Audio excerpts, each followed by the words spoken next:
आणि यानंतरची एक मोठी बातमी आहे पुण्यातून। पुण्यातल्या गुन्हेगारी संदर्भातली ही बातमी आहे। पुण्यातली गुन्हेगारी तोंड वर दिवसागणिक काढतीये, कारण निलेश घायवळ सारखा नामचीन गुंड जेव्हा आता कुठे शांत झाला होता, त्याच्यानंतर आता गुन्हेगारी जगतामध्ये टिपू पठाण नावाचा एक गुंड पुढे आलाय। त्याच्या टोळीने सय्यदनगर मधल्या एका जागेवरती बेकायदेशीरपणे कब्जा केला होता। तिथे पत्राचं शेड उभारलं होतं। जेव्हा तक्रारदार महिलेनं आपली जागा रिकामी करण्यास सांगितलं, तेव्हा गुंडांनी तिला धमकावण्यास सुद्धा सुरुवात केली। पोलिसांना जेव्हा या घटनेची माहिती मिळाली, तेव्हा पोलिसांनी मकोका अंतर्गत आता याच्यावरती कारवाई केलेली आहे। त्यामुळे पुण्यातली गुन्हेगारी ही दिवसागणिक आता वाढू लागलेली आहे। अनेकदा पोलिसांनी कारवाया करून सुद्धा या गुन्हेगारांवरती चाप बसत नाहीये। आपली दहशत निर्माण करण्यासाठी वारंवार प्रयत्न हे नामचीन गुंड करतायत। निलेश घायवळ सारखा कुख्यात गुन्हेगार जेव्हा हा शांत होतो, त्याच्यानंतर अनेक छोटे मोठे गुंड आता पुन्हा एकदा या गुन्हेगारी जगतामध्ये आपलं तोंड वर काढतात, आपलं अस्तित्व निर्माण करतायत।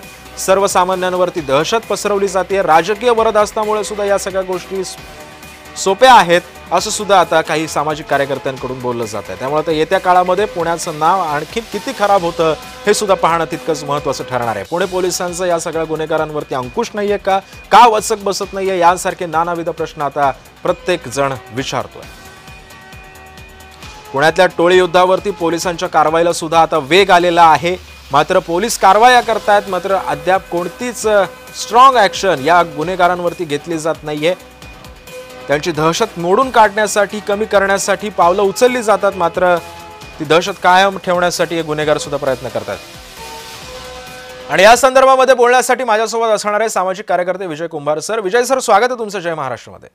नमस्कार। तुम्ही पुण्यामध्ये आहात सर, आणि पुण्यामधला इतिहास जर आपण बघितला असेल तर पुण्यामध्ये आता दिवसागणिक गुन्हेगारीचं चित्र हे सध्या वाढताना दिसतंय।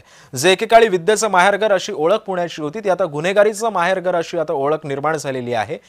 मला असं वाटतं की जेव्हा अमितेश कुमारांनी पुण्याचा चार्ज घेतला, तेव्हा या सगळ्या गुन्हेगारांना शिवाजीनगरला बोलवलेलं होतं, त्यांना समज दिलेली होती। तेव्हा हे सगळे गुन्हेगार गपचूपपणे मान खाली टाकून त्यांचं ऐकलं। त्याच्यानंतर पुन्हा दिवसागणिक या गुन्ह्यांच्या सत्रांमध्ये वाढ होत चालली। पोलीस धिंड काढतात, मकोका सारखी कारवाई करतात, तरी सुद्धा या गुन्हेगारांना वचक बसत नाही। एखाद्या गुंडावरती कारवाई होते, त्याच्यानंतर दुसरा नामचीन गुंडा पुन्हा उदयास येतो। काय कारण काय आहेत या सगळ्या मागे? मला वाटतं याची कारण, पोलीस ज्याला गुंडावर दहशत म्हणतात, ती आता ते गुंड कशा पद्धतीने घेतात हे आता बघावं लागेल। कारण झालंय असं की पोलीस कारवाई करतायत, धिंड काढतायत। अमितेश कुमार यांनी एकदा सगळ्यांना बोलून तगडा दमही दिला होता, परंतु तो दम कशा अर्थाने घेतला हे आता बघावं लागेल। बऱ्याचदा असं व्हायचं पूर्वी, म्हणजे आता माहिती नाही तसं होतं की नाही, एखाद्या जुगार अड्ड्यावर छापा घातला की लोकांना वाटायचं किती मोठी कारवाई झाली, परंतु त्यातून त्या जुगार अड्ड्याची जाहिरात व्हावी। तसं याच्यामध्ये काय होतंय का, धिंड काढली की आपण गुंड आहोत हे एस्टॅब्लिश झालं असं त्या गुंडांना वाटतंय का, असं वाटावी अशी परिस्थिती आहे। कारण ज्या पद्धतीने एका गुंडाला वर कारवाई केली की आणखी 4 गुंड तयार होतात। कोयता गँगचं तर म्हणजे आता किरकोळ 14-15 वर्षाची मुलं सुद्धा कोयता घेऊन वावरायला लागलेले आहेत। मग याचं हे लक्षण म्हणजे तुमच्या कारवाईला लोक कारवाई म्हणून घेतायत की जाहिरात म्हणून घेतायत, म्हणजे हे गुंड लोक, याचा आता पोलिसांनी विचार केला पाहिजे, दुसरे काहीतरी उपाय शोधले पाहिजेत। आणि याच्यात सगळ्यात महत्वाचं कारण येतं ते सगळ्यात शेवटी न्याय व्यवस्थेकडे येतं। पण मी बऱ्याच गुंडांनाही विचारलं होतं, म्हणजे ज्या वेळेला मी फिरतो त्यावेळेला, की असं का, तुम्हाला काही भीती वाटत नाही का, आयुष्य उद्ध्वस्त होतं? नाही, काय आम्ही जिवंत आहोत तोपर्यंत काही निकाल लागण्याची शक्यता नाही, त्यामुळे काही फारशी काळजी करायची गरज नाही असं त्यांचं मत होतं। याचा अर्थ न्यायालयात होणारा विलंब आणि त्यामुळे गुंडावरनं होणारी कारवाई हा सुद्धा आणखी एक फॅक्टर आहे। त्याच्याकडे आता सगळ्यांनी लक्ष दिलं पाहिजे।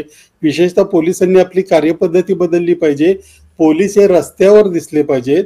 पोलीस सध्या फक्त राजकारण्यांच्या आणि व्हीआयपीच्या आगेमागे दिसतात, ते रस्त्यावर दिसत नाहीत। रस्त्यावर साधा वर्दीतला पोलीस दिसला तरी त्या एरियातली गुन्हेगारी बरीचशी आटोक्यात येईल, परंतु तसा घडताना दिसत नाही। आता एवढंच सांगावं लागेल की पोलिसांनी आपली कार्यपद्धती बदलली पाहिजे। पोलिसांनी जोपर्यंत स्ट्रॉंग ऍक्शन घेत नाहीत तोपर्यंत ह्या सगळ्या गुन्हेगारीला चाप बसणार नाही असं सुद्धा आता बोललं जाते। आणि त्यामुळे येत्या काळात काय होतं ते सुद्धा पाहणं महत्त्वाचं ठरणार आहे। धन्यवाद विजय सर, तुम्ही या संदर्भामध्ये